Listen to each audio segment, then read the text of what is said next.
आपने पूछा है कि पैंट में अगर छोटे-छोटे सुराख हुए हुए हैं तो क्या नमाज़ हो जाएगी या नहीं?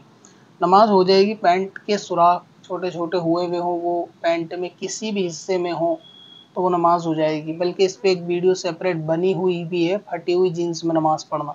आप यूट्यूब पे सर्च करेंगे सिकंदर वारसी अबाउट जीन्स में नमाज़, तो वो शायद वीडियो निकल के आ जाएगी। फटी हुई जीन्स जो दोनों घुटनों से फटी हुई होती है, उसमें भी नमाज़ हो जाती है।